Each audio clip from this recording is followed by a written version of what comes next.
കാരണം ശബരിമല എന്ന് പറയുന്നത് നമ്മൾ മറ്റ് തീർത്ഥാടനമാരുടെ ഫാമിലി വരുന്നതല്ല, ഫാമിലി വിട്ടും ഒക്കെ ആൾക്കാർ കൂട്ടമായി വരുന്നതാണ് ഒരു ഗുരുസ്വാമിയുടെ കീഴിൽ.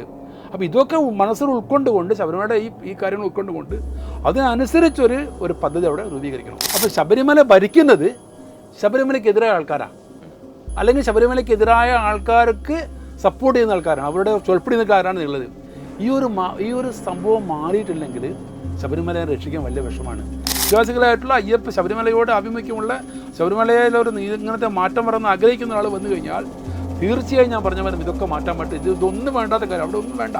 ഇവിടെ വരിക, അയ്യപ്പനെ കാണാൻ നിയമശങ്കയെ തിരങ്ങിപ്പോവുക, 3 ആഴ്ചയ്ക്ക് അവൻ ഇരിക്കാൻ പാടില്ല എന്നാണ് പണ്ടത്തെ പുരുഷനെ പറയാം. ശബരിമലയെ തകർക്കണം, ശബരിമല വിശ്വാസത്തെ തകർക്കണം, ശബരിമലയ്ക്ക് ഒഴുകി വരുന്ന ഭക്തജനങ്ങളുടെ എണ്ണം കുറയ്ക്കണം എന്നുള്ള ഒരു കൂട്ടർ. അതാണല്ലോ നമ്മൾ ശബരിമല തീവെപ്പ് 1950 വന്നത്.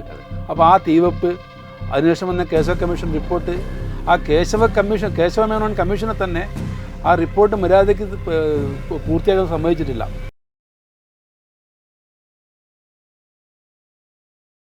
നമസ്കാരം, കൂടിക്കാഴ്ചയിലേക്ക് സ്വാഗതം. ഇന്ന് കൂടിക്കാഴ്ചയിൽ തത്വമയുടെ സ്റ്റുഡിയോയിൽ അതിഥിയായി എത്തിയിരിക്കുന്നത് അയ്യപ്പ സേവാ സമാജം, കോടിക്കണക്കിന് അയ്യപ്പ ഭക്തരുടെ ഉന്നമനത്തിനും ക്ഷേമത്തിനും വേണ്ടി പ്രവർത്തിക്കുന്ന അയ്യപ്പ സേവാ സമാജത്തിൻ്റെ ദേശീയ സംഘടനാ സെക്രട്ടറി ആയിട്ടുള്ള ശ്രീ ഈറോഡ് രാജനാണ്. അദ്ദേഹത്തെ നമുക്ക് സ്വാഗതം ചെയ്യാം. സ്വാമി ശരണം. സ്വാമി ശരണം. സ്വാമി ശരണം അയ്യപ്പ. വളരെയധികം ശബരിമലയുമായി ബന്ധപ്പെട്ട് വളരെയധികം പ്രശ്നങ്ങളിലൂടെ കടന്നു പോകുന്ന ഒരു സമയത്താണ് ഇങ്ങനെ ഒരു കൂടിക്കാഴ്ച. അപ്പോൾ ഈ ഒരു സമയത്ത് എനിക്ക് ആദ്യം ചോദിക്കാനുള്ളത് ഇപ്പോൾ ഈ സ്വർണ്ണക്കൊള്ളയെ പറ്റിയാണ്. കാര്യം ഇങ്ങനെ ഒരു കൊള്ള അവിടെ നടന്നിട്ടുണ്ട് എന്നുള്ള കാര്യം വളരെ വ്യക്തമാണ്, എല്ലാവർക്കും അറിവുള്ള കാര്യമാണ്. ഇതിലാരൊക്കെയാണ് കുറ്റവാളി എന്നുള്ള കാര്യവും വളരെ വ്യക്തമാണ്. പക്ഷേ എന്തുകൊണ്ട് ഇവരെ ശിക്ഷിക്കാൻ പറ്റുന്നില്ല? ഇതിൽ പലരും ജയിൽവാസം അനുഭവിച്ചവരാണ്, 90 ദിവസം ജയിലിൽ കിടന്നിട്ട് സ്വാഭാവിക ജാമ്യത്തിൽ പുറത്തിറങ്ങിയതാണ്. അപ്പോഴും നമ്മുടെ അന്വേഷണ സംവിധാനത്തിന് ഒരു കുറ്റപത്രം നൽകാൻ കഴിഞ്ഞിട്ടില്ല. ഇതിലേറ്റവും സവിശേഷമാർന്ന ഒരു കാര്യമെന്ന് വെച്ചത് കോടതിയുടെ തന്നെ ഡയറക്റ്റ് മേൽനോട്ടത്തിൽ നടന്ന ഒരു അന്വേഷണമാണ്. എന്നിട്ട് പോലും കൃത്യമായൊരു കുറ്റപത്രം സമർപ്പിക്കാനോ ഈ പ്രതികളെന്ന് പറയപ്പെടുന്നവർക്ക് അർഹമായ ശിക്ഷ കൊടുക്കാനോ നമുക്ക് ഇതുവരെയും കഴിഞ്ഞിട്ടില്ല. ഇത് ഇന്നും കോടിക്കണക്കിന് ലോകമെമ്പാടുമുള്ള കോടിക്കണക്കിന് അയ്യപ്പ ഭക്തരുടെ മനസ്സിൽ വലിയൊരു വേദനയായി നിൽക്കുകയാണ്. ഈ ഒരു സമയത്ത് അയ്യപ്പ സേവാ സമാജത്തിന് എന്താണ് ഇതിനോട് പ്രതികരിക്കാനുള്ളത്? തീർച്ചയായും അങ്ങ് പറഞ്ഞ കാര്യം വളരെ പ്രസക്തമാണ്, വളരെ സത്യവുമാണ്. ഈ സ്വർണ്ണക്കേസിൻ്റെ പ്രശ്നം പൊന്തി വന്നപ്പോൾ തന്നെ ഞാനൊരു ആർട്ടിക്കിൾ അയച്ചിരുന്നു, അതിൽ പല പത്രങ്ങളൊക്കെ വന്നിരുന്നു. അതായത് നമുക്ക് ഈ അന്നത്തെ സർക്കാരിനോടോ ദേവസ്വം ബോർഡിനോടോ അല്ലെങ്കിൽ SIT-നോടെയോ യാതൊരു വിശ്വാസമില്ല. കാരണം നാട് മുഴുവൻ ലോകമെമ്പാടുമുള്ള അയ്യപ്പ ഭക്തന്മാർ 2018 സെപ്റ്റംബർ മാസം 28-ാം തീയതി ഒരു വിധി വന്നപ്പോൾ, സുപ്രീം കോടതി വിധി വന്നപ്പോൾ അവരുടെ മനസ്സ് എത്രത്തോളം ദുഃഖിച്ചുവോ അത്രത്തോളം വ്യതയോടുകൂടി അവർ സംസാരിക്കുകയായിരുന്നു നമ്മളോട്. കാരണം ശബരിമലയിൽ ഇങ്ങനെയൊക്കെ നടന്നിട്ട് ആരാ അത് കാണാനും നോക്കാനില്ലാത്തുള്ളത്. അപ്പോൾ നമുക്ക് ഏക ആശ്വാസം എന്താണെന്ന് വെച്ചാൽ ഹൈക്കോടതിയുടെ, ബഹുമാനപ്പെട്ട കേരള ഹൈക്കോടതിയുടെ നിരീക്ഷണത്തിൽ കൂടി ആണ് ഈ അന്വേഷണം നടക്കുന്നത്. അതുകൊണ്ട് ഇതിൽ എന്തെങ്കിലും ഒരു തുമ്പും വാലും കിട്ടുമെന്ന് നമ്മൾ കരുതി മെല്ലെ അറസ്റ്റൊക്കെ നടന്നുകൊണ്ടിരുന്നു. അങ്ങ് പറഞ്ഞതുപോലെ തന്നെ 90 ദിവസം കൊണ്ട് എല്ലാവരും കുറ്റക്കാരെന്ന് കണ്ട പലരും സ്വാഭാവിക ജാമ്യം നേടിയപ്പോൾ പുറത്ത് വിലസിക്കൊണ്ടിരിക്കുകയാണ്. ഇത് ഞാനന്ന് പറയുമ്പോൾ സ്വർണ്ണക്കൊള്ള മാത്രമല്ല, സ്വർണ്ണക്കൊള്ള ഞാൻ എഴുതിയിരുന്നപ്പോൾ സ്വർണ്ണം ഒരുപക്ഷെ നിങ്ങൾ ഒരു കണക്ക് കിട്ടിയിട്ട് 10, 100, 200 കിലോ നിങ്ങൾ കണക്ക് കഴിഞ്ഞാൽ ഒരുപക്ഷെ 500, 600 കിലോ തിരിച്ചു തരുന്നുണ്ടാവും. പക്ഷെ അതിനേക്കാട്ടും വളരെ ഒരു പ്രധാനമായ ഒരു കാര്യം, ഭഗവാന്റെ കയ്യിലുള്ള യോഗദണ്ഡ്, ആ യോഗദണ്ഡടക്കം പുറത്തു കൊണ്ടുപോയി അത് മാറ്റിപ്പണിതു എന്നാണ് പറയുന്നത്, മാറ്റിപ്പണിതു. അപ്പോൾ അതിന് നമ്മുടെ അന്നത്തെ ദേവസ്വം പ്രസിഡൻ്റായിരുന്ന പത്മകുമാർ പറയുന്നത്, എൻ്റെ മകനൊരു ജോലി കിട്ടി, ആ ജോലിക്ക് വേണ്ടി ഞങ്ങൾ നേർന്നിരുന്നു, അതുകൊണ്ട് ഞാൻ 2 വെള്ളി കൊണ്ടുപോയി സ്വർണം കൊണ്ട് ബാക്കിയെന്ന് പറയുന്നത്. അപ്പോൾ ഞാൻ പറഞ്ഞിരുന്നു, അപ്പോൾ നല്ല ഭാഗ്യത്തിന് അദ്ദേഹത്തിൻ്റെ മകന് ജോലി കിട്ടും. അദ്ദേഹം മകന് പ്രധാനമന്ത്രി ആയിരുന്നെങ്കിൽ ഈ അതിനെ മാറ്റിയിട്ടുണ്ട്. അപ്പോൾ യോഗദണ്ഡ് അടിച്ചു മാറ്റി ഞാൻ പറയുന്നത്, ഞാൻ ഇപ്പോഴും പറയുന്നത് അവിടുത്തെ ഒറിജിനൽ യോഗദണ്ഡ് അടിച്ച് മാറ്റിയിരിക്കുകയാണ്. അത് വാങ്ങിക്കൊണ്ടുപോകാൻ 50, 100 കോടി കൊടുത്ത് വാങ്ങിക്കൊണ്ടുപോകാൻ മലേഷ്യക്കാരോ അല്ലെങ്കിൽ ഹൈദരാബാദ് അയ്യപ്പന്മാരോ ഉണ്ടായിരിക്കും. അങ്ങനെയാണ് സംഭവം. അപ്പോൾ നമുക്കിതിൽ വിശ്വാസമില്ല ഈ ഒരു ഇതിൽ. അപ്പോൾ നമ്മൾ പ്രസ് മീറ്റ് ഉണ്ടായിരുന്നു ഇവിടെ തിരുവനന്തപുരത്ത്. നമ്മൾ ആവശ്യപ്പെടുന്നത് കൃത്യനിഷ്ഠയുള്ള ഒരു സുതാര്യമായ വളരെ വ്യക്തമായ അല്ലെങ്കിൽ സത്യസന്ധമായ ഒരു അന്വേഷണം വേണം. അതിന് നമ്മളെ SIT-യോ അല്ലെങ്കിൽ ഇവിടുത്തെ സംസ്ഥാനതല പോലീസുകാരോ മതിയാവില്ല. കാരണം ഈ ഒരു കാര്യത്തിൽ ഒരു സംസ്ഥാനമല്ല, പല സംസ്ഥാനങ്ങൾ ബന്ധപ്പെട്ടിരിക്കുകയാണ്. അത് മാത്രമല്ല, ഒരു അന്താരാഷ്ട്ര ഗൂഢാലോചന കൂടുതൽ കാര്യമുണ്ടെന്ന് പറയുന്നത്. ആ ഒരു തരത്തിൽ നമുക്കൊരു CBI അന്വേഷണം വേണമെന്നാണ് അയ്യപ്പ സേവാ സമാജത്തിൻ്റെ അഭിപ്രായം വളരെ ശക്തമായി നമ്മളിന്ന് പറഞ്ഞിരിക്കുകയാണ്. ഇക്കാര്യം നമ്മൾ മുഖ്യമന്ത്രിയുമായിട്ട് അറിയിക്കാനും പോവുകയാണത്. ഇക്കാര്യം ഇപ്പോൾ ഒരു അയ്യപ്പ ഭക്തനായി അല്ലെങ്കിൽ ഈ സേവാ സമാജത്തിൻ്റെ ഭാഗമായി ശബരിമലയിൽ വളരെ കാലമായി പ്രവർത്തിക്കുന്നവരാണ് അങ്ങുൾപ്പെടെയുള്ള ആൾക്കാർ. അപ്പോൾ ഈ ശബരിമലയിൽ ശരിക്കും ഇപ്പോൾ നമ്മളൊക്കെ നേരിട്ട് കണ്ടിട്ടുള്ളതാണ്, അവിടെ ചില ദർശന മാഫിയകൾ ഈ അനധികൃതമായി തന്നെ പ്രവർത്തിക്കുന്നുണ്ട്. ദേവസ്വം ബോർഡിലെ ചില ഉദ്യോഗസ്ഥർ, കാര്യം അവിടെ എല്ലാത്തിനും കൃത്യമായൊരു സിസ്റ്റം ഇല്ല എന്നുള്ളത് കൊണ്ടാണ്. ശബരിമലയുടെ ഒരു പ്രത്യേകത നമുക്കറിയാം, നിശ്ചിത ദിവസത്തേക്ക് മാത്രം തുറന്നടയുന്ന കാനനക്ഷേത്രമാണ്. അതുകൊണ്ട് തന്നെ മറ്റ് ക്ഷേത്രങ്ങളിലുള്ള പോലെ നിത്യപൂജ അവിടെ ഇല്ല. ഈ തുറക്കുന്ന സമയത്ത് അവിടെ എത്തുന്ന ഉദ്യോഗസ്ഥർ, അതുമാത്രമല്ല ഓരോ മണ്ഡലകാലത്തും മാറി മാറി വരുന്ന ഉദ്യോഗസ്ഥർ, ഇതൊക്കെ ആ ക്ഷേത്രത്തിൻ്റെ സിസ്റ്റത്തെ കാര്യമായി ബാധിച്ചിട്ടുണ്ടെന്നാണ് ഞങ്ങൾ തത്വമായി പല വാർത്തകളിലൂടെ ഞങ്ങൾ റിപ്പോർട്ട് ചെയ്തിട്ടുള്ളത്. കാര്യം അവിടെ വരുന്ന ഒരു ഉദ്യോഗസ്ഥൻ്റെ സ്വഭാവത്തിനനുസരിച്ചാണ് അവിടുത്തെ കാര്യങ്ങൾ മാറുന്നത്. അയാൾക്ക് അവിടെ സ്വാധീനമുണ്ടെങ്കിൽ അയാളുടെ ആൾക്കാരെ അവിടെ തിരികെ കയറ്റുന്നു. ഇപ്പോൾ ഈ മേൽശാന്തി അടക്കമുള്ള വലിയ പോസ്റ്റുകളിലേക്ക് മാത്രമാണ് മാധ്യമങ്ങളെ അറിയിച്ചുകൊണ്ടുള്ള തെരഞ്ഞെടുപ്പ് നടക്കുന്നത്. പക്ഷേ മേൽശാന്തിയുടെ അസിസ്റ്റൻ്റായി അവിടെ വരുന്ന, കീഴ്ശാന്തിയുടെ അസിസ്റ്റൻ്റായി അവിടെ വരുന്ന മറ്റ് സഹശാന്തിമാർ, ഇവരുടെയൊക്കെ തെരഞ്ഞെടുപ്പ് നടത്തുന്നത് ആരാണ്? ഇവർ അതിനകത്ത് ഇപ്പോൾ അങ്ങനെ വന്ന ഒരാളാണല്ലോ ഈ കേസിലകപ്പെട്ട ഉണ്ണികൃഷ്ണൻ പോറ്റി. അപ്പോൾ ഇത്തരത്തിലുള്ളവരുടെ ഒരു വിഹാര കേന്ദ്രമായി മാറുന്നു. അവർ അവിടെ വരുന്ന ഭക്തരെ, ഇപ്പോൾ ആന്ധ്രയിൽ നിന്നും തമിഴ്നാട്ടിൽ നിന്നും വരുന്ന വ്യവസായ പ്രമുഖന്മാരെ അടക്കമുള്ളവരെ രഹസ്യമായി കാണുന്നു. ശബരിമലയിൽ പ്രത്യേക ഓഫറുകൾ അവർ വയ്ക്കുന്നു അങ്ങോട്ട്. അവർ കൊണ്ടുവരുന്ന സാധനങ്ങൾ റസീത് ഇല്ലാതെ തന്നെ ക്ഷേത്രത്തിനകത്തേക്ക് കൊണ്ടുപോകുന്നു. ഇത് ഒരു അർത്ഥത്തിൽ ക്ഷേത്രത്തിൻ്റെ സുരക്ഷയെ പോലും മോശമായി ബാധിക്കുന്ന രീതിയിലുള്ളതാണ്. ഇത്തരത്തിലുള്ള പ്രശ്നങ്ങളൊക്കെ അവിടെ നടക്കുമ്പോൾ ഈ സുരക്ഷ ഉൾപ്പെടെയുള്ള കാര്യങ്ങളിൽ വലിയ വീഴ്ച തന്നെയല്ലേ കാലാകാലങ്ങളിലായി അവിടെ നടന്നുകൊണ്ടിരിക്കുന്നത്? തീർച്ചയായിട്ടും ഒരു മാഫിയ അവിടെ പ്രവർത്തിക്കുന്നുള്ളത് സത്യമാണത്. നിങ്ങൾ പറഞ്ഞതുപോലെ തന്നെ കാലാകാലങ്ങളിൽ മാറി വരുന്ന ദേവസ്വം ബോർഡ് അധികാരികൾക്ക് അവരുടെ ചൊൽപ്പടിക്ക് നിൽക്കുന്നില്ല, അവർ പറയുന്നത് കേൾക്കുന്ന, അല്ലെങ്കിൽ അവർക്ക് പാരിതോഷികങ്ങൾ വാരിക്കൊടുക്കുന്ന ആൾക്കാർ എന്തു പറയുന്നോ അതാണ് അവിടെ നടക്കുന്നത്. ഞാൻ ആളുടെ പേരൊന്നും പറയുന്നില്ല. നമുക്കറിയാം, ഇവിടെ പല വർഷങ്ങളായി നിന്നൊരു ഭക്തനെ നമ്മുടെ ദേവസ്വം ബോർഡ് കമ്മീഷണർ പിടിച്ച് പുറത്താക്കി. അതെ. അപ്പം ഈ ഒരു അവസ്ഥ, ഇതിന് ഒരു കാരണം മാഫിയാണ് കൂടി. എൻ്റെ അഭിപ്രായത്തിൽ അവിടെ വരുന്ന മേൽശാന്തിമാരും അല്ലെങ്കിൽ കീഴ്ശാന്തിമാരോ അല്ലെങ്കിൽ തന്ത്രി ആരായാലും അവർക്ക് ശബരിമലയോടുള്ള ഒരു ഭക്തി, ഒരു മനോ ഐക്യം അത് അധികം വർദ്ധിക്കണം. ഞാൻ തെറ്റുപറയല്ല, ഇന്ന് പല മേൽശാന്തിമാരും അവിടെ ശബരിമലയ്ക്ക് വരുന്നുണ്ടെങ്കിൽ അത് നമ്മളെ ഈ ഗവൺമെൻറ്റിലൊരു ടീച്ചറായിട്ടോ കോളേജിൽ പോകുന്നതിനുള്ള ആ പണം കൊടുത്തൊക്കെ വരുന്നതാണ് നമ്മൾ അറിയപ്പെടുന്നത്. അപ്പോൾ അവരെന്താ ചെയ്യുക? അതിപ്പോൾ ബിസിനസ്സായി. അപ്പോൾ ഞാനവിടെ 50 60 1 കോടി രൂപ മുടക്കിയിട്ടുണ്ടെങ്കിൽ ഞാൻ ഒരു കൊല്ലം കൊണ്ട് തിരിച്ചു പോകുമ്പോൾ 2 കോടി 5 കോടി ഉണ്ടാക്കണമെന്നുള്ള ഭാവത്തിലുണ്ടാവും. അല്ല, ശരിക്കും ഈ മേൽശാന്തി തിരഞ്ഞെടുപ്പിനെ കുറിച്ച് കാലാകാലങ്ങളായി അങ്ങനെ ചില ആരോപണങ്ങളുണ്ട്. കാര്യം ദേവസ്വം ബോർഡിൽ കൃത്യമായി പൈസ കൊടുത്തെങ്കിൽ മാത്രമേ അവിടെ നറുക്കെടുക്കുന്ന ലിസ്റ്റിലേക്ക് ഉൾപ്പെടുത്തുള്ളൂ. അതിൽ നിന്നാണ് ഇവരുടെ തിരഞ്ഞെടുപ്പ് എന്നൊക്കെ പറയുന്നത്. അതിലെന്തെങ്കിലും സത്യമുണ്ടോ? സത്യമുണ്ടോ എന്ന് ചോദിച്ചാൽ സത്യമുണ്ട്. പക്ഷേ നമുക്കത് ഈ ഒരു അവസരത്തിൽ ഇങ്ങനെ പുറത്തു പറയാൻ, കാരണം ആരും അതിനുള്ള രേഖകൾ നമുക്ക് തരാൻ തയ്യാറല്ല. പക്ഷേ പേഴ്സണലായിട്ട് സംസാരിക്കുന്ന പരസ്യമായ രഹസ്യമാണ്, അവർക്ക് സമ്മതിച്ചിരിക്കുകയാണ്. അപ്പോൾ ഈ ഒരു കാഴ്ചപ്പാട് മാറണം. അപ്പോൾ ദേവസ്വം ബോർഡിനെ മാറണം. വ്യക്തമായി നല്ല അറിവുള്ള ഒരു മനുഷ്യനെ അവിടെ മേൽശാന്തിയാക്കണം.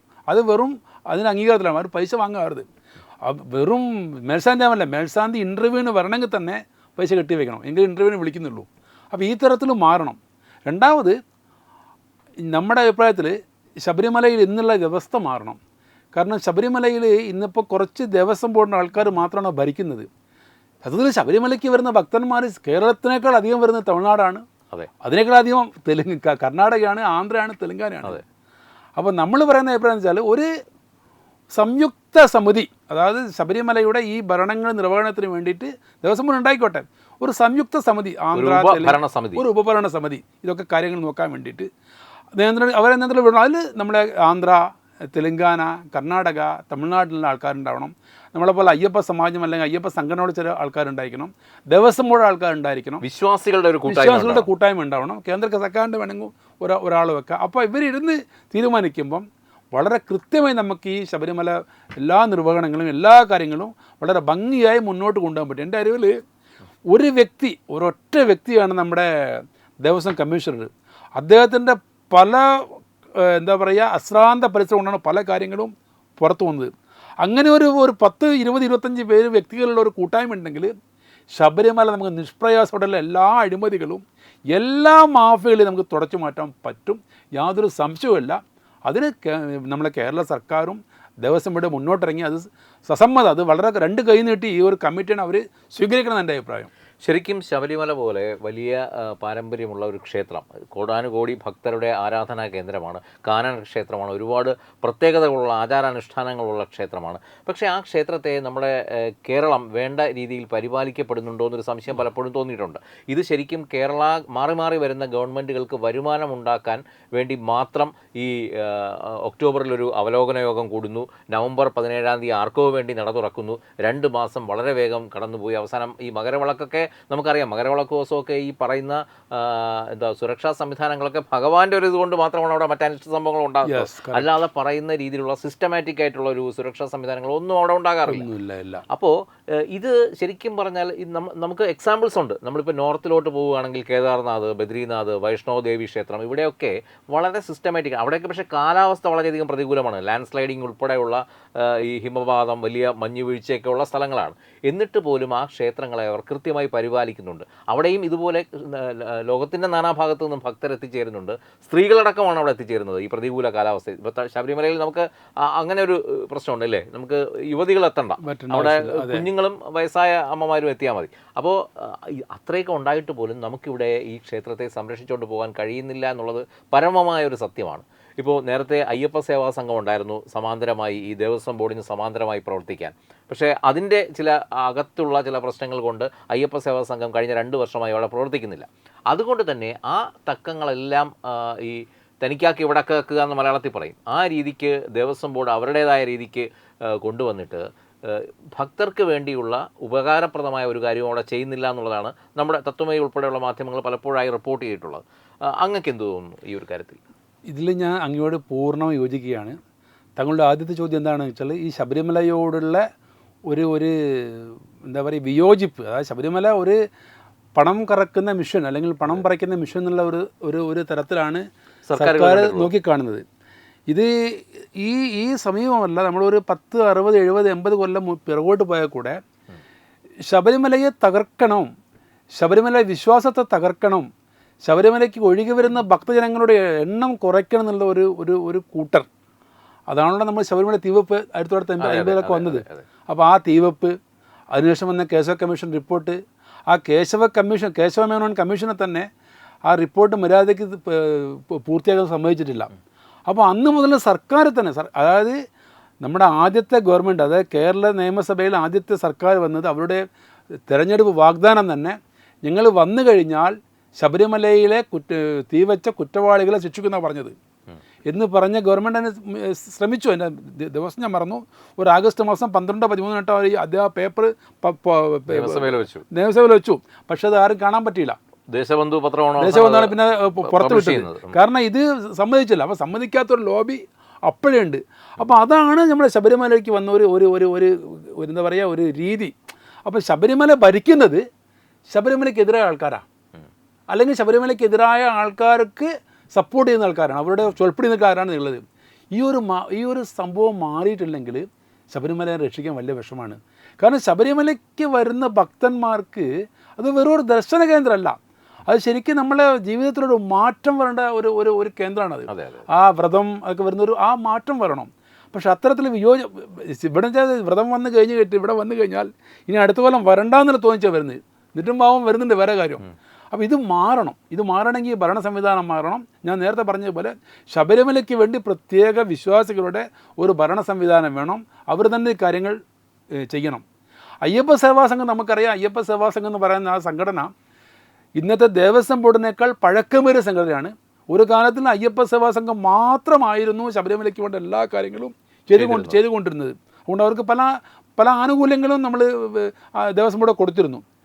ഇന്ന് നിർഭാഗ്യവശാൽ അവർ 1, 2, 3 ഗ്രൂപ്പുകൾ അങ്ങോട്ടും ഇങ്ങോട്ടും തെറ്റിച്ച് ഞാനും ശ്രമിച്ചിരുന്നു.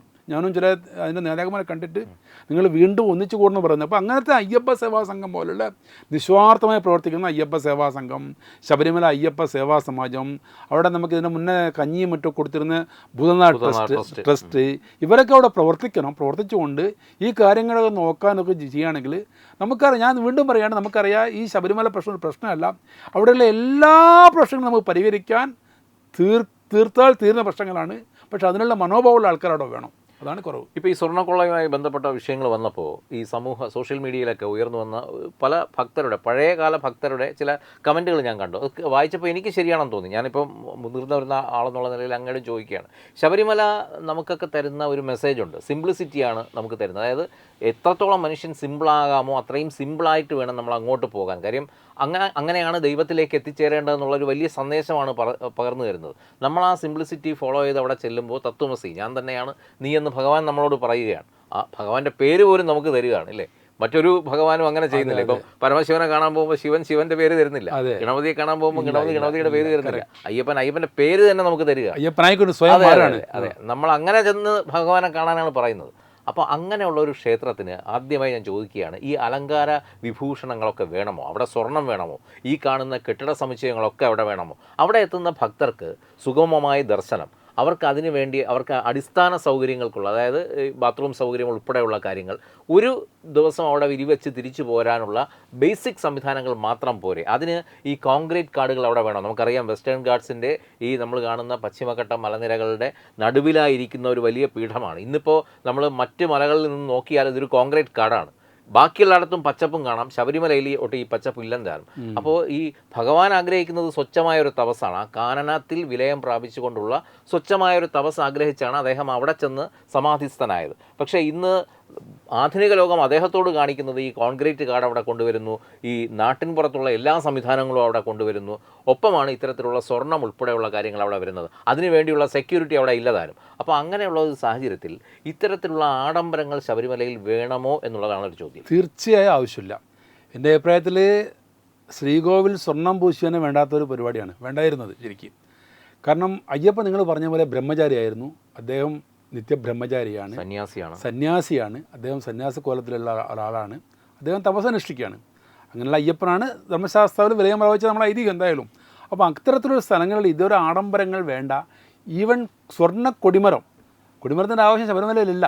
ശബരിമലയിൽ കൊടിമരം ഇല്ലായിരുന്നു. വേണ്ടാണ്ട് പ്രശ്നമുണ്ടെങ്കിൽ കൊടിമരം വെച്ചിരിക്കുകയാണ്. കൊടിമരത്തിൻ്റെ ആവശ്യം അവിടെ ഇല്ല. ആ കൊടിമരം അവിടെ നിന്ന് പോയാൽ തന്നെ കുറച്ചുകൂടി ഫ്രീ ആവും. അപ്പോൾ കൊടിമരമൊക്കെ ഓരോരുത്തരും എന്താ പറയുക ഇച്ഛയ്ക്കനുസരിച്ച് അവിടെ വെച്ചിട്ട് ഒരു ഈ തിരുപ്പതി പോലെ അല്ലെങ്കിൽ വേറെ അമ്പലം പോലെ കൊണ്ടുപോകാൻ ഒരു മനോഭാവത്തിലാണ് ചെയ്യുന്നത്. പക്ഷേ തിരുപ്പതിയോ അല്ലെങ്കിൽ നമ്മൾ കാണുന്ന സ്വർണ്ണ ക്ഷേത്രമോ അല്ലെങ്കിൽ വേറെ ക്ഷേത്രമോ അല്ല ശബരിമല ഞാൻ നേരത്തെ പറഞ്ഞ പോലെ ശബരിമലയ്ക്ക് ഇത്ര ആൾക്കാർ വരേണ്ട ആവശ്യമില്ല. ശബരിമലയ്ക്ക് വരുന്നവർ യഥാർത്ഥ വിശ്വാസികൾ വന്നോളും. അവരുടെ മനസ്സിൽ അയ്യപ്പനെ എടുത്തുകൊണ്ട് വരും. നിങ്ങൾ നേരത്തെ പറഞ്ഞ പോലെ ഓരോരുത്തരും സ്വയം അയ്യപ്പനായി മാറി വരികയാണ്. ഒരു നോക്ക് കണ്ടാൽ മതി ആ ഭഗവാനെ, അത്രയേ ഉള്ളൂ. അപ്പോൾ ഇത് വേണ്ടാത്ത ആവശ്യമാണ്. ഇതൊക്കെ നമ്മൾ കുറയ്ക്കേണ്ടതാണ്. കുറച്ചൊക്കെ അവർ ബിൽഡിങ്ങൊക്കെ കുറച്ചുകൊണ്ടിരിക്കുകയാണെന്നുണ്ട്, കോൺക്രീറ്റൊക്കെ കുറച്ചുകൊണ്ട് വീണ്ടും പഴയ ശൈലി ഉണ്ടല്ലോ നമ്മുടെ ആ വിരി, ആ ശൈലിക്ക് പോയി കഴിഞ്ഞാൽ ഇതിൽ തന്നെ പലരും ഇപ്പം ഇന്ന് നമുക്കറിയുമെന്നറിയില്ല. ഞാൻ കഴിഞ്ഞ വർഷം ഇരുന്നപ്പം എൻ്റെ ഒരു മലേഷ്യയിലൊരു സ്വാമി പറയുകയാണ്, ശബരിമലയിലെ ജ്യോതി 13-14 2 ദിവസം അവിടെ താമസിക്കാൻ അവർ കൊടുത്ത പൈസ ഒരു 10-12 ആൾക്കാർക്ക് കുറച്ചൊന്നുമല്ല, 1.25 കോടി രൂപ. അവർ 2 മുറിയാണ് കിട്ടിയത്. നിങ്ങൾക്ക് ആറാസ്വാമി ഏജൻറ്റ് ചോദിച്ചാൽ ഏജൻറ്റ് ആരെന്നറിയോ? ഈ ഡോള് തൂക്കി പോകുന്ന ആളെ ഏജൻറ്റ്. അപ്പോൾ ഡോള് തൂക്കി പോകുന്ന ഏജൻ്റ് ആണെങ്കിൽ ഡോള് തൂക്കി പോകുന്ന എത്ര അവർക്ക് ബന്ധങ്ങൾ ഉണ്ടാവും ഓരോരുത്തരായിട്ട്. ഈ റൂം സംഘടിപ്പിക്കാൻ കമ്മീഷൻ എത്ര പേരുണ്ടാവും?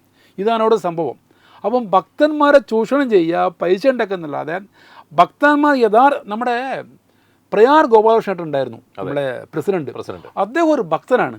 അദ്ദേഹം ശരിക്കും ഭക്തന്മാരുടെ ഈ ഒരു യാത്രയെ അല്ലെങ്കിൽ ഭക്തന്മാർ ഈ വരുന്നവരെ ഒന്നുകൂടി ഭക്തി കൂട്ടി കഴിക്കാനുള്ള പല ക്രമങ്ങളും പല കാര്യങ്ങളും അദ്ദേഹം പ്ലാൻ ചെയ്തിരുന്നു. പക്ഷെ അദ്ദേഹം അതിൻ്റെ ഇടയ്ക്ക് രാജിവെക്കേണ്ടി പോയി, വേറെ അദ്ദേഹം മാറ്റി. അങ്ങനത്തെ നല്ല പ്രസിഡന്റുമാർ വന്നു കഴിഞ്ഞാൽ ഞാൻ ഒരൊറ്റ വിശ്വാസികളായിട്ടുള്ള അയ്യപ്പ ശബരിമലയോട് ആഭിമുഖ്യമുള്ള ശബരിമലയിലൊരു ഇങ്ങനത്തെ മാറ്റം വരണമെന്ന് ആഗ്രഹിക്കുന്ന ഒരാൾ വന്നു കഴിഞ്ഞാൽ തീർച്ചയായും ഞാൻ പറഞ്ഞ പോലെ ഇതൊക്കെ മാറ്റാൻ പറ്റും. ഇതൊന്നും വേണ്ടാത്ത കാര്യം, അവിടെ ഒന്നും വേണ്ട. ഇവിടെ വരിക, അയ്യപ്പനെ കാണാൻ നിയമക്ഷം ചെയ്യാൻ ഇറങ്ങിപ്പോവുക. 3 നാഴികയ്ക്ക് അവൻ ഇരിക്കാൻ പാടില്ല എന്നാണ് പണ്ടത്തെ ഗുരുസ്വാമി പറയാം. ശബരിമലയ്ക്ക് പോയാൽ മാക്സിമം 3 നാഴിക അവിടെ ഉണ്ടാവും, അപ്പോഴേക്ക് കഴിഞ്ഞ് ഇറങ്ങണം എന്നാ പറയാം. അതെ, ഇന്നിപ്പോൾ അവിടെ തമ്പടിക്കുക പ്ലാസ്റ്റിക്. ഞങ്ങൾ സ്വച്ഛ ഭരണം ചെയ്യാറുണ്ട്.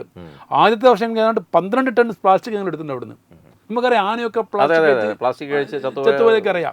അപ്പോൾ ഇതൊക്കെ ഭക്തന്മാരും ശരിക്കും ഭക്തന്മാർ ഇതിൻ്റെ കൂടെ നമ്മൾ ചെയ്യേണ്ട കാര്യം വെച്ചാൽ ഭക്തന്മാരെ ഗുരുസ്വാമിമാരോട് കാരണം. ഇന്നത്തെ ഗുരുസ്വാമിമാരൊക്കെ എന്താണെന്ന് വെച്ചാൽ ഗുരുസ്വാമിമാർ ഈ ഒരു കണക്കിലായിപ്പോൾ ഇപ്പം ആളെ നോക്കിയിട്ട് അവൻ്റെ ദക്ഷിണ നോക്കിയിട്ട് മാലയിട്ട് കൊടുക്കാതില്ലാണ്ട് ഇനി എന്തിന് മാലയിടുന്നു, മാലയിടുന്നതിൻ്റെ ആവശ്യം എന്താണെന്നും പറഞ്ഞു കൊടുക്കുന്നില്ല. അപ്പോൾ ഗുരുസായിമാർ മാറണം, ഭക്തന്മാർ ഇതൊക്കെ എഡ്യൂക്കേറ്റ് ചെയ്യണം, അവരെ പറഞ്ഞ് പഠിപ്പിക്കണം, മനസ്സിലാക്കണം.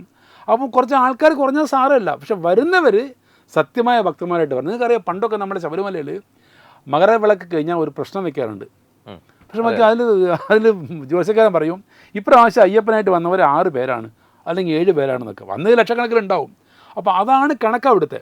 അപ്പോൾ അത്തരത്തിൽ വരുന്ന ആൾക്കാർ നമ്മൾ കൂട്ടണം, അല്ലെങ്കിൽ ഈ വരുന്നവർ അത്തരത്തിനുള്ള മാറ്റിക്കൊണ്ടുവരാൻ വേണ്ടത്. അയ്യപ്പ സേവാസമം പ്രവർത്തിക്കുന്നവരാണ്. അയ്യപ്പ സേവാസമം ഓരോ അയ്യപ്പനുള്ളും അയ്യപ്പധർമ്മം പകർന്നു കൊടുത്തുകൊണ്ട് അയ്യപ്പധർമ്മത്തിൻ്റെ ശരി നമ്മൾ മോക്ഷത്തിലേക്ക് പോകേണ്ട ഒരു ഘട്ടത്തിലേക്കുള്ള ഒരു സിമ്പിൾ സിലബസ്, ഒരു പ്രാഥമിക പാഠ്യപദ്ധതി ശരിക്കും ഈ ശബരിമല വ്രതം എന്ന് പറയുന്നത്. ഇത് ഓരോ വർഷം ആചരിച്ച് 18 വർഷം ആകുമ്പോഴേക്കും ശരി നമ്മൾ ആ തത്വമസി ഭാവത്തിൽ നമ്മൾ വരണം. അതാണ് ഇതിൻ്റെ ആചാരം. ഗുരുസ്വാമി means is equal to Ayyappa, ആ തരത്തിൽ വരണം. അപ്പോൾ നമ്മൾ ഓരോ പടി കയറുമ്പോഴും നമുക്ക് വേണ്ടാത്ത ഓരോ ദുസ്വഭാവങ്ങളും മാറ്റി അദ്ദേഹം ആ സ്ഥാനത്തേക്ക് വരികയാണ്. ഇപ്പോൾ അതൊക്കെ എവിടെ പോയി ഒന്നുമില്ല. ഇപ്പോൾ 2 കൊല്ലം ഈ റൂട്ട് അറിയെങ്കിൽ 3ാമത്തെ കൊല്ലം ഗുരുസ്വാമിയായി. ആണ് ഇന്നിപ്പോൾ ഗുരുസ്വാമി അങ്ങനെ അവസ്ഥ. അല്ല വിവേകാനന്ദ ട്രാവൽസാണ് ഗുരുസ്വാമി. വിവേകാനന്ദ ട്രാവൽസ് കയറി അവിടെ അതിൽ ദോഷം പറയല്ല, അതിൽ ട്രാവൽസ് പറഞ്ഞാൽ അതിന് നടക്കുന്ന ആൾ ഇന്നും കൂടെ ചെയ്തത്. അപ്പോൾ ഉണ്ടല്ല എന്നോടാൾ ഒരു കംപ്ലയിൻറ്റ് പറഞ്ഞിരുന്നു, ഞാൻ പോയി അവൻ എന്തൊക്കെയോ പറഞ്ഞു. അപ്പോൾ അവനെന്തപ്പോഴും അറിയുന്നില്ല, ഞാൻ വിവേകാനന്ദ ട്രാവൽസിന് കംപ്ലയിൻറ്റ് ചെയ്യുന്നു, എൻ്റെ ആൾക്കാരൊക്കെ വിളിച്ച് പറഞ്ഞിരുന്നു. അപ്പോൾ ഇങ്ങനെയാണ് നമ്മുടെ ശബരിമല തീർത്ഥയാത്ര പോകുന്നത്. വളരെ വളരെ വിഷമമുണ്ട്. അപ്പോൾ നമ്മളൊക്കെ അതിനുവേണ്ടി പരിശ്രമിക്കുകയാണ്. ശബരിമല തീർത്ഥയാത്രത്തിൻ്റെ ആ ഒരു പവിത്രത അത് നമുക്ക് തിരിച്ചു കൊണ്ടുവരണം. എൻ്റെ അഭിപ്രായം കൊണ്ടുവന്നാൽ ശരിയാവും. ഇപ്പോൾ നേരത്തെ അവിടുത്തെ ദർശന മാഫിയെക്കുറിച്ചൊക്കെ പറഞ്ഞു. അതുപോലെ തന്നെ ഇപ്പോൾ കോടതി തന്നെ ഇന്നലെ നിരീക്ഷണം നടത്തിയിട്ടുണ്ട്. കഴിഞ്ഞ 10 വർഷത്തെ ഓഡിറ്റിംഗ് റിപ്പോർട്ട് സമർപ്പിക്കാൻ പറഞ്ഞിട്ടുണ്ട്. പല കാര്യങ്ങൾക്കും, പൂജകൾക്കും, വലിയ പൂജകൾക്കും ഒന്നും തന്നെ കൃത്യമായ രസീതില്ലാതെ പണം പറ്റുക, രസീതിൻ്റെ തന്നെ ഡ്യൂപ്ലിക്കേറ്റിംഗ് ഉണ്ടാക്കുക, ഇങ്ങനെയുള്ള ഒട്ടനവധി കാര്യങ്ങൾ അവിടെ നടക്കുന്നുണ്ട്. ഇതൊക്കെ അയ്യപ്പ സേവാ സമാജത്തിൻ്റെയൊക്കെ ശ്രദ്ധയിൽപ്പെട്ടിട്ടുണ്ടോ? നേരെ അല്ല, നമ്മൾ അതിന് ഓഡിറ്റിംഗ് നമുക്ക് അറിയില്ല. പക്ഷേ ഓഡിറ്റിംഗ് ഇല്ലാന്ന കാര്യം, ഓഡിറ്റിംഗ് ഭക്തരുടെ പരാതി വന്നിട്ടുണ്ടോ? ധാരാളം വന്നിട്ടുണ്ട്. ആ കാര്യം നമുക്കറിയാം. ഞാൻ നേരത്തെ പറഞ്ഞില്ലേ, ഈ ഭക്തന്മാർ അവർക്ക് അവരുടേതായ കാര്യം കിട്ടിയാൽ പോയി. അവർ പലർക്കും ഞാൻ ഇപ്പോൾ മലേഷ്യൻ ഉദാഹരണം പറഞ്ഞില്ല, അവർക്കെന്ന് വെച്ചാൽ അവർക്ക് ആ സംഭവം കിട്ടിക്കഴിഞ്ഞാൽ ദേ ആർ ഹാപ്പി. അതാണ് അവിടുത്തെ അവസ്ഥ. ഒന്നുമില്ലാത്തതാണ് കഷ്ടപ്പെടുന്നത്. അപ്പം ഈ പൈസ കൊടുക്കുന്നവൻ പൈസ ഉള്ളതാണ് കൊടുക്കുന്നത്. അപ്പോൾ ഇത് ഞാൻ നേരത്തെ ചൂഷണം ചെയ്യാണ്. ഞാൻ പറഞ്ഞത് വീണ്ടും പറയുകയാണ്, ഇതിൽ ഈ താല്പര്യമുള്ള, ഇതിൽ കുറച്ച് വിശ്വാസമുള്ള ആൾക്കാരിൽ ഇതൊക്കെ മാറ്റാൻ പറ്റും. നമ്മൾ തെലുങ്കാന അല്ലെങ്കിൽ ഹൈദരാബാദ് ആ ഭാഗത്തൊക്കെ നിങ്ങൾ ടൂർ അടിച്ചു കഴിഞ്ഞാൽ ഓരോ അയ്യപ്പന്മാർക്കും അയ്യപ്പ ക്ഷേത്രങ്ങളുണ്ട്. അവരൊക്കെ ബിസിനസ്സിൽ 20% അല്ലെങ്കിൽ 30% അയ്യപ്പൻ പാർട്ട്ണർ കഴിക്കും. ആ പണം അവർ കൊണ്ടുവച്ച് ഇവിടെ കൊടുക്കുകയാണ് ശബരിമലയ്ക്ക്. അതാണ് ഇവിടുത്തെ റവന്യൂ. നമുക്ക് ഇവിടുന്ന് റവന്യൂ മെയിൻ സത്യത്തിൽ ശബരിമലയ്ക്ക് പറയുന്ന റവന്യൂ കേരളത്തിൻ്റെ അല്ല. കൃത്യമായ തുക ഒന്നുകിൽ ഭരണത്തിലല്ലെങ്കിൽ സ്വർണ്ണമായിട്ടിടും, അല്ലെങ്കിൽ വെള്ളിയായിട്ടിടും, അല്ലെങ്കിൽ എന്തെങ്കിലും ചെയ്ത് കൊടുക്കുകയാണ്. അത് ആ പൈസ ഒരു പൈസ തൊടാറില്ല. അപ്പോൾ ഇതൊക്കെ ചൂഷണം ചെയ്യുന്ന ആൾക്കാർ അവിടെ ഉള്ളത്. ഇപ്പോൾ നമ്മൾ പറഞ്ഞ സ്വർണ്ണക്കൊള്ള ഇത് മാത്രമേ. ഇനിയിപ്പോൾ എത്ര ഇപ്പം നെയ്യാറ്റിൻകര കണ്ടല്ലോ പ്രശ്നം, സ്വർണ്ണം. ഇങ്ങനെ എത്ര സ്വർണ്ണം, എവിടെയൊക്കെ സ്വർണ്ണം മിസ്, ആർക്കറിയാം, എന്തൊക്കെയെന്ന് അറിയാം. ഒരുപക്ഷെ ഭഗവാൻ ഒരുപക്ഷെ അവർക്കൊക്കെ എന്തെങ്കിലും ശിക്ഷ കൊടുക്കേണ്ട. പക്ഷേ ഇന്നത്തെ കാലത്ത് നമ്മൾക്ക്, ഞാൻ വീണ്ടും പറയാണ്, അവിടെ വിശ്വാസമുള്ള അതിനനുയോജ്യമായി പ്രവർത്തിക്കുന്ന ആൾക്കാരുണ്ടെങ്കിൽ ഇതൊക്കെ ശരിയാക്കുമ്പോഴെനിക്ക് 100% പൂർണ്ണ വിശ്വാസമുണ്ട്. ഇപ്പോൾ ഈ കഴിഞ്ഞ കാലങ്ങളിലൊക്കെ നമുക്കറിയാം, കമ്മ്യൂണിസ്റ്റ് മന്ത്രിസഭ ഉണ്ടായിരുന്നപ്പോഴും ഈ ബോർഡും മിനിസ്ട്രിയും തമ്മിലുള്ള ഒരു അകൽച്ച പലപ്പോഴും നമുക്ക് ഓരോ മണ്ഡലകാലത്തും പ്രകടമായിരുന്നു. ഇപ്പോൾ പോലീസിംഗ് സംവിധാനത്തിലായാലും മറ്റു ഡിപ്പാർട്ട്മെൻറ്റിലായാലും. അപ്പോൾ ഇപ്പോൾ കോൺഗ്രസ് മിനിസ്ട്രി വന്നപ്പോൾ നമ്മൾ പ്രതീക്ഷിച്ചു കുറച്ചുകൂടി ഒരു ഏകോപനം ഉണ്ടാകുമെന്ന്. എന്നാൽ ഇതിപ്പോൾ നമ്മൾ സംസാരിച്ചുകൊണ്ടിരിക്കുമ്പോൾ ഒരു വാർത്ത വന്നിട്ടുണ്ട്, ദേവസ്വം മിനിസ്റ്റർ മണ്ഡലകാലത്ത് ഡോക്ടർമാരെ നൽകില്ല എന്നാണ് പറഞ്ഞിരിക്കുന്നത്. കാര്യം ദേവസ്വം മിനിസ്റ്ററും ആരോഗ്യവകുപ്പും ഒരാളാണ് കൈകാര്യം ചെയ്യുന്നത്. അപ്പം മുരളിജിയാണ് കൈകാര്യം ചെയ്യുന്നത്. അപ്പോൾ അങ്ങോട്ടേക്ക് അദ്ദേഹം ഡോക്ടർമാരെ കൊടുക്കില്ല, ഡോക്ടർമാരെ സ്വന്തം നിലയ്ക്ക് ദേവസ്വം ബോർഡ് കണ്ടെത്തണം എന്നാണ് പറഞ്ഞിരിക്കുന്നത്. ദേവസ്വംമാരെ ഡോക്ടറോടെ കണ്ടെത്താൻ പറ്റുന്ന അറിയില്ല. അല്ലെങ്കിൽ അദ്ദേഹത്തിൻ്റെ അതിൻ്റെ ചോദ്യം എന്ന് പറയുന്നത്, ഇപ്പം നമുക്ക് അവിടെ ശബരിമല കൊടുക്കുന്ന ഡോക്ടർമാർ, അല്ലെങ്കിൽ കരണ്ട്, പോലീസുകാർ, വെള്ളം, ഇതിനൊക്കെ 10 മടങ്ങ് ചാർജാണ് ഇപ്പം ഗവൺമെൻറ് വാങ്ങുന്നത്. ഇങ്ങനെയൊക്കെയാണ് government revenue.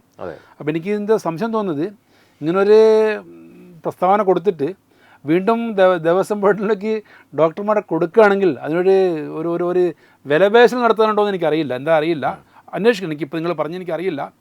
But Devaswom board അനുവദിക്കുകയാണെങ്കിൽ, ഇപ്പം ഞാനിപ്പോൾ ഇവിടെ വിളിച്ച് നിങ്ങളോട് പ്രഖ്യാപിക്കുകയാണ്, അനുവദിക്കുകയാണെങ്കിൽ ശബരിമലയ്ക്ക് എത്ര ഡോക്ടർമാർ വേണോ അത്ര ഡോക്ടർമാരെ ഫ്രീ ആയി തരാൻ അയ്യപ്പ സേവാ സമാജം തയ്യാറാണ്.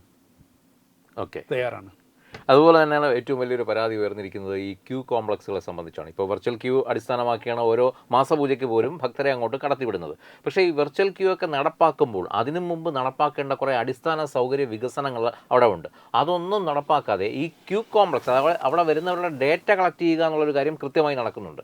അതിനപ്പുറം ഈ ഡേറ്റ കളക്ട് നമ്മൾ പമ്പയിൽ നിന്ന് സന്നിധാനത്തേക്ക് നിശ്ചിത ആളുകളെ വിടുമ്പോൾ അവർക്ക് വഴിയിൽ അനുഭവിക്കേണ്ടി വരുന്ന ബുദ്ധിമുട്ടുകൾ, അത് ഈ എല്ലാ മണ്ഡലകാലത്തും ദേവസ്വം ബോർഡ് പ്രസിഡന്റുമാരായി വരുന്നവർ പറയാറുണ്ട് ഞങ്ങൾ ഇന്ന കാര്യങ്ങൾ ചെയ്തിട്ടുണ്ടെന്ന്. പക്ഷേ അതൊരു പക്ഷേ തുടക്കത്തിലെല്ലാം മംഗളമായി നടക്കും. പക്ഷേ കുറച്ചങ്ങോട്ട് ഈ തിരക്കങ്ങോട്ട് കൂടിക്കഴിയുമ്പോൾ ഇതെല്ലാം താളം തെറ്റുന്ന കാര്യമാണ് നമ്മൾ കണ്ടിട്ടുള്ളത്.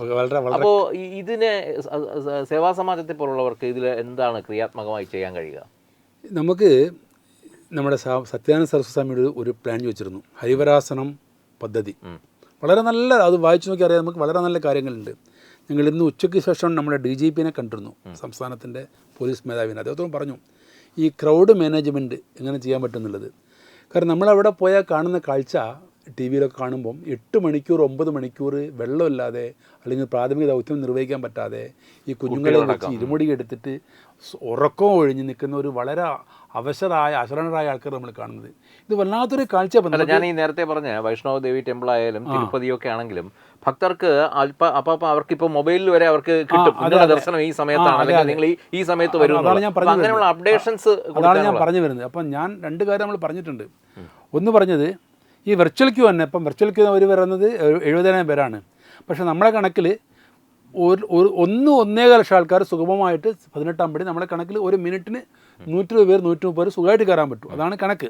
അപ്പോൾ ഒരു 1,10,000 പേരെ നമുക്ക് സുഖമായിട്ട് 18-ാം പടി കൂടെ കയറ്റി വിട്ടാൻ പറ്റും.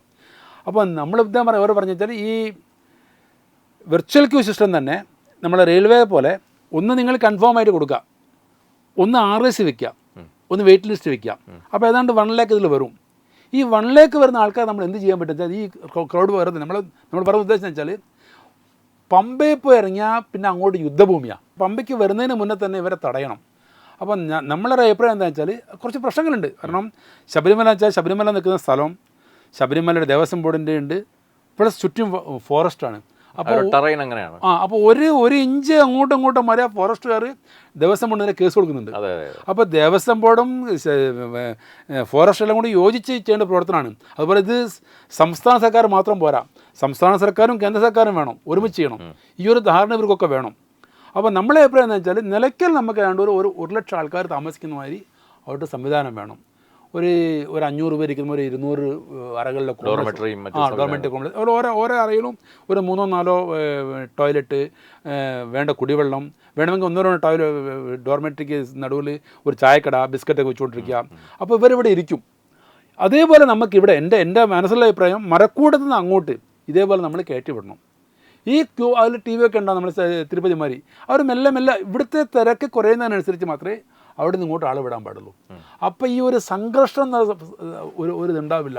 ഇങ്ങനെ യാതൊരു പദ്ധതിയില്ലാതെ ഇവർ വരുന്നു, അവിടുന്ന് ബസ്സിന് വരുന്നു, കാറിന് വരുന്നു, ഒക്കെ വന്നു ഇറക്കി പോകുന്നു, ഒരേ തിരക്ക് വിടാം. പിന്നെ പോലീസുകാർ അടിക്കാൻ പോകും, പ്രശ്നം. കാരണം പോലീസുകാർ ചെയ്യാൻ പറ്റും. അപ്പോൾ ഇത് വീണ്ടും നമ്മൾ പറയേണ്ടത് ഇതൊക്കെ ധാരണയുള്ള ഒരു സമിതി ഉണ്ടാക്കി ആ സമിതി ഒരുമിച്ചിരുന്നിട്ട് ഇവിടുത്തെ ക്രൗഡ് എങ്ങനെ മാനേജ്മെൻറ്റ് ചെയ്യാം.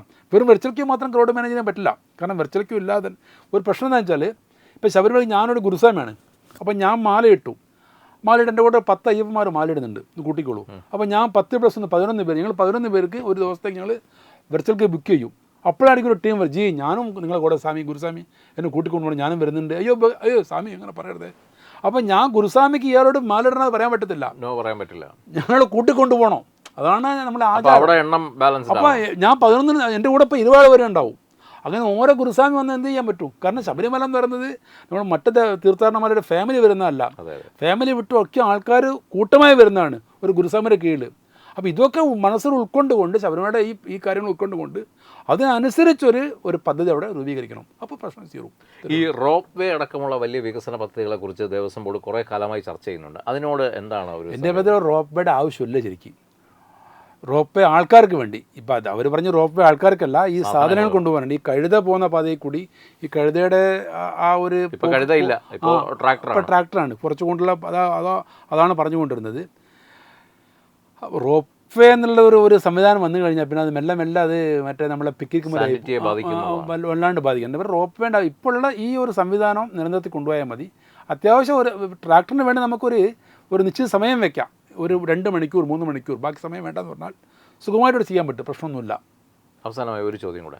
ശബരിമലയെ സംബന്ധിച്ച് നമുക്കറിയാം, ഈ ഇപ്പോൾ കഴിഞ്ഞ 2-3 വർഷങ്ങളുള്ളിൽ NIA ഉൾപ്പെടെയുള്ള നമ്മുടെ കേന്ദ്ര അന്വേഷണ ഏജൻസികളൊക്കെ പല സ്ഥലങ്ങളിൽ നിന്ന് പിടിക്കപ്പെട്ട ഭീകരന്മാരെയൊക്കെ ചോദ്യം ചെയ്തപ്പോൾ അവരുടെ ഹിറ്റ് ലിസ്റ്റിലുള്ള ഒരു തീർത്ഥാടന കേന്ദ്രം കൂടിയാണ് ശബരിമല.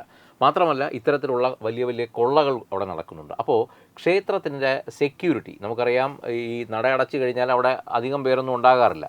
അപ്പോൾ ഇപ്പോഴുള്ള ക്ഷേത്രത്തിൻ്റെ സെക്യൂരിറ്റി സിസ്റ്റത്തിൽ തൃപ്തരാണോ അങ്ങുൾപ്പെടെയുള്ളവർ? ഈ ഒരു കേന്ദ്ര സേനയുടെ സുരക്ഷ അവിടെ വേണം എന്നുള്ളത് നമ്മുടെ അന്തരിച്ച ശശികുമാര വർമ്മ ഉൾപ്പെടെയുള്ളവർ മുമ്പും ആവശ്യപ്പെട്ടിട്ടുള്ളതാണ്. തത്വമയി അതിനെ സംബന്ധിച്ചൊരു ക്യാമ്പയിനും ചെയ്തിരുന്നു ഒരു 3 വർഷം മുമ്പ്. അപ്പോൾ ഇതിനോട് എങ്ങനെ പ്രതികരിക്കുന്നു? അത് തന്നെയാണ് അയ്യപ്പ സേവാ സമിതിയുടെ അഭിപ്രായവും. അവിടെ ഒരു കേന്ദ്ര സേനയുടെ ഒരു ടീം എപ്പോഴും ഉണ്ടാവണം. 24/7 ഉണ്ടാവണം. ഇപ്പം നമുക്കറിയാം, ഇപ്പം തന്നെ ഒരു 3 മാസം മുന്നേ ഒരുത്തർ ബൈക്കിൽ 2 പേരും മേലെ പോയിട്ട് തിരിച്ച് വന്ന് ആരൊന്നും നോക്കിയിട്ടില്ല. അപ്പോൾ ആർക്കും എന്തും ചെയ്യാന്നുള്ള ഒരു ധാരണ അവിടെ ഉണ്ട്. കംപ്ലീറ്റ് കാന പ്രദേശമാണ്, പെട്ടെന്ന് കണ്ടുപിടിക്കാൻ വിഷമമാണ്. അപ്പോൾ നമുക്ക് അതിനുള്ള ഒരു എന്താ പറയുക സാമർത്ഥ്യമുള്ള ഒരു പെർമനൻറ്റ് സൊല്യൂഷനായിട്ട് ഒരു കേന്ദ്ര സേനയുടെ സാന്നിധ്യം ഇവിടെ എപ്പോഴും വേണമെന്നുള്ളതാണ് നമ്മുടെ അഭിപ്രായം. അതിൽ യാതൊരു സംശയമില്ല. നമ്മുടെ ഈ കേരള സംസ്ഥാനത്തിൻ്റെ പോലീസിൻ്റെ ഒരു സാന്നിധ്യം പോരാ. ഇത് വളരെ ദ്രുതഗതിയിൽ നോക്കിക്കൊണ്ടൊരു കേന്ദ്ര സേനയുടെ സാന്നിധ്യം തീർച്ചയായിട്ടും ശബരിമലയിൽ വേണമെന്നുള്ളതാണ് നമ്മുടെ അഭിപ്രായം. അതുമാത്രമല്ല, ഞാനൊരു കാര്യം പറയാൻ വിട്ടുപോയി. ഈ ശബരിമല നമ്മളെല്ലാവരും സംസാരിക്കുന്ന കാര്യം ഈ പമ്പ അല്ലെങ്കിൽ എരുമേലിക്കുടി പെരുവഴി പാത കൂടി വന്ന് മുകളിലോട്ട് പോകുന്ന ആൾക്കാരാണ്. ഏതാണ്ട് ഇതിലൊരു 20-25% ആൾക്കാർ നമ്മളെ മറ്റേ സത്രം വഴി പുൽമേട് വഴി വരുന്നവരുണ്ട്. അവരെപ്പറ്റി ഇവർക്ക് യാതൊരു വിഷമവുമില്ല. അവർക്കൊരു പച്ച വെള്ളം കൊടുക്കാൻ അവിടെ ഇവിടെ ആളില്ല. നമ്മുടെ ഈ സത്രം കൊണ്ട് കഴിഞ്ഞ് കഴിഞ്ഞാൽ അവിടെ നടക്കേണ്ട എത്രയോ ദൂരങ്ങളുണ്ട്, അവിടെ ഒന്നും യാതൊരു സൗകര്യമില്ല. അപ്പം ബന്ധപ്പെട്ട അധികാരിമാർ, ദേവസ്വം ബോർഡ് ആരായാലും അതുകൂടെ കാരണം എല്ലാവരും ആ വഴിക്കാണ് വരുന്നത്, അതും ശരിയാക്കിക്കൊണ്ട് ആ വഴിക്കും അയ്യപ്പന്മാർക്ക് വേണ്ട സൗകര്യം ചെയ്ത് കൊടുക്കണം. ഇനി അവർ സാധിക്കും, നമ്മൾ ചെയ്യാൻ തയ്യാറാണ്. അതുപോലെ ഞങ്ങളൊരു ആവശ്യം കൂടെ ഉണ്ട്. ഇപ്പം നമുക്കറിയാം, നാളെ തിങ്കളാഴ്ച മുതൽ നമ്മളെ മുഖ്യമന്ത്രി പറഞ്ഞിരിക്കുകയാണ് എല്ലാ സ്ത്രീകൾക്കും KSRTC ബസ്സിൽ ഫ്രീ ആണെന്നുള്ള കാര്യം. ശബരിമലയ്ക്ക് വരുന്ന അയ്യപ്പ ഭക്തന്മാരെ KSRTC ചൂഷണം ചെയ്യുകയാണ്. 2 അല്ലെങ്കിൽ 3 മടങ്ങോളം 3 ഇരട്ടി പൈസയാണ് അവരോട് ചാർജ് വാങ്ങുന്നത്. അപ്പോൾ അത് കുറയ്ക്കണം, ശരിയായ ഒരു ചാർജ് വാങ്ങണം. സാധിക്കല്ല ചെയ്യേണ്ടത്, നിലയ്ക്കൽ മുതൽ പമ്പ വരെ തിരിച്ച് നിലയ്ക്കലേക്കും ഫ്രീ സർവീസ് നടത്തണം. Free service. ഒരു പക്ഷേ KSRTCക്ക് അത് സാധ്യമല്ലെങ്കിൽ നമ്മളെ VHP ഞങ്ങളൊക്കെ പറഞ്ഞിരുന്നു, ഞങ്ങളൊക്കെ തരാമെന്ന് പറയും ബസ്, നമ്മളൊക്കെ തയ്യാറാണ് എപ്പോഴും. 100, 150, 200 ബസ് നമുക്ക് പല സ്ഥലങ്ങളിലും കൊണ്ട് ഇവിടെ വെച്ചിട്ട് നമുക്ക് ട്രാൻസ്പോർട്ട് ഫ്രീ ആയി നടത്താൻ പറ്റും. പ്രശ്നമില്ല. ഒരിക്കലും അവരത് സമ്മതിക്കത്തില്ല. അവരുടെ ഏറ്റവും വലിയ ലാഭക്കൊയ്ത്ത് നടക്കുന്ന സമയം. അപ്പോൾ അവർ വേഷം 2 വേഷമല്ല, 1 വേഷമല്ല, വേഷം മാറി കളിക്കല്ലേ. അപ്പോൾ ശബരിമലയോട് ഇവർക്ക് താല്പര്യം ഉണ്ടെങ്കിൽ ശബരിമല അയ്യപ്പ നമുക്ക് ഈ ഇപ്പോൾ വന്ന ഗവൺമെൻറ് തന്നെ ശരിക്കും ശബരിമലയ്ക്ക് വേണ്ടിയാണ് ഈ വോട്ട് ചെയ്ത് കൊണ്ടുപോകുന്നത്. കാരണം മറ്റേ ഗവൺമെൻറ്റിനോട് മറ്റേ സർക്കാരിനോടുള്ള ഒരു അതൃപ്തി കൊണ്ട് എല്ലാവരും വോട്ട് ചെയ്ത് ഇവർക്ക് വേണ്ടിയാണ്. അപ്പോൾ ഇത് ഉൾക്കൊണ്ടുകൊണ്ട് ഈ ഒരു പുതിയ സർക്കാർ ഇതൊക്കെ ഒന്ന് ശരിക്കും കൊണ്ടുപോവുകയാണെങ്കിൽ അവർക്ക് അതിൻ്റെ ഗുണമുണ്ടാവും, അതല്ലെങ്കിൽ അതിന് ദോഷം ഉണ്ടാവും. അതാണ് എനിക്ക് പറയാനുള്ളത്. ഒരു കാര്യം കൂടെ, ഇപ്പോൾ ഇനിയിപ്പോൾ അടുത്ത തീർത്ഥാടനത്തിന് ഒരു 5 മാസം മാത്രമാണ് മുന്നിലുള്ളത്. ഇപ്പോഴും നമ്മളിവിടെ സ്വർണ്ണക്കൊള്ളയും മറ്റു കാര്യമൊക്കെയാണ് ചർച്ച ചെയ്തുകൊണ്ടിരിക്കുന്നത്. ശബരിമലയുടെ അടിസ്ഥാന വികസന സൗകര്യത്തിന് വേണ്ടി ഇനിയും ഈ പറഞ്ഞ സർക്കാർ ഉൾപ്പെടെയുള്ളവർ ഒന്നും ഉണർന്ന് പ്രവർത്തിച്ചിട്ടില്ല. എന്താണ് അയ്യപ്പ സേവാ സമാജം ഈ ഒരു തീർത്ഥാടന കാലഘട്ടത്തിന് മുന്നോടിയായി? കയ്യിലില്ല. ഞാൻ നമ്മളെ പത്രസമ്മേളനത്തിലേക്കാണ് പറഞ്ഞത്. അടിസ്ഥാന സൗകര്യങ്ങൾ പറഞ്ഞ ക്രൗഡ് മാനേജ്മെൻറ്റ്, അവിടുത്തെ അന്നദാനത്തിന് അവിടെ അവർ സൗകര്യം ഞങ്ങൾ അന്നം നടത്തിയിരുന്നു, പറഞ്ഞുകൊണ്ടിരിക്കുക. അന്നദാനം, കുടിവെള്ളം, സ്ട്രെച്ചർ സർവീസ്, ഇതൊക്കെ ഒന്ന് റെഡിയായി കൊണ്ടുവരണം. കൂടനെ ടോയ്ലറ്റ്, അതായത് സൗകര്യങ്ങൾ, ഇത് ശരിയാക്കിയാൽ പ്രശ്നം കഴിഞ്ഞു. അപ്പോൾ അതിനൊരു ഡോക്ടർമാരുടെ കാര്യത്തിലും പ്രശ്നം ഡോക്ടർമാർ അതും അതിപ്പോൾ പറയണം, ഇപ്പം പറയണം. ലാസ്റ്റ് പറഞ്ഞാൽ പ്രശ്നമായി പോകും.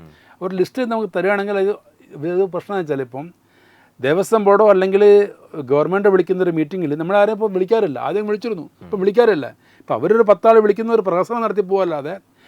ഇതൊക്കെ ഞാൻ വീണ്ടും പറയുകയാണ്, ശരിക്കും ശബരിമലയോട് താല്പര്യമുണ്ടെങ്കിൽ ശബരിമലയിൽ വരുന്ന എല്ലാ കാര്യങ്ങളും നിയന്ത്രിക്കണം അല്ലെങ്കിൽ ശരിയാക്കണം ഒരു മനസ്സുണ്ടെങ്കിൽ നമ്മളൊക്കെ വിളിക്കുന്നവർ വിളിച്ചിരുത്തിയിട്ട് ഇത് ചെയ്യാൻ പറ്റും. ഡോക്ടർമാരാ, അയ്യപ്പ സമാജം നോക്ക്, അന്നദാനം നിങ്ങൾ നോക്ക് എന്ന് പറഞ്ഞ് കൊടുക്കാൻ പറ്റും. നമുക്ക് ചെയ്യാൻ പറ്റും. നമുക്ക് ലോകം മുഴുവൻ അല്ലെങ്കിൽ ഭാരതം മുഴുവൻ ഡോക്ടർമാരുടെ സ്കീമുണ്ട്, എല്ലാവരും ഉണ്ട്, വരെയും ചെയ്യും. അപ്പോൾ അത്തരത്തിൽ നമ്മളിപ്പം ഇന്നിപ്പോൾ പറഞ്ഞിരിക്കുകയാണ്. ഇപ്പം നമ്മൾ ഉടനെ തന്നെ നമ്മുടെ ആഭ്യന്തര നമ്മുടെ ദേവസ്വം മന്ത്രി, മുഖ്യമന്ത്രി, ദേവസ്വം ബോർഡ് പ്രസിഡന്റ് കണ്ട് നമ്മൾ ഈ നിവേദനം കൊടുക്കാൻ പോകും. നമ്മളെ പറഞ്ഞ കാര്യങ്ങളൊക്കെ അതിനനുസരിച്ച് നമ്മളിന്ന് DGP കണ്ടത്. അപ്പോൾ നടക്കും നമ്മളെ പ്രതീക്ഷ. എന്തായാലും ഈ തീർത്ഥാടനം തുടങ്ങുന്നതിന് മുമ്പ് ഇത്രയും കാര്യങ്ങൾ തത്വമയോട് പങ്കുവച്ച ഈറോഡ് രാജൻ സ്വാമിക്ക് എല്ലാവിധ വളരെ സന്തോഷം. നമുക്ക് ഈ വരുന്ന തീർത്ഥാടനം നമുക്ക് വളരെ ഭംഗിയായി എല്ലാവരും കൂടി ഒരുമിച്ച് ചേർന്നിട്ട് നിർവഹിച്ച് അയ്യപ്പന്മാർക്ക് ഒരു തടസ്സവും ഒരു വിഷമമില്ലാത്ത മാതിരി സുഗമമായ ഒരു തീർത്ഥാടനം മാറുന്നത് മാത്രമാണ് നമ്മളെ പ്രാർത്ഥന. സ്വാമിയേ ശരണം അയ്യപ്പ. സ്വാമി ശരണം, സ്വാമി ശരണം.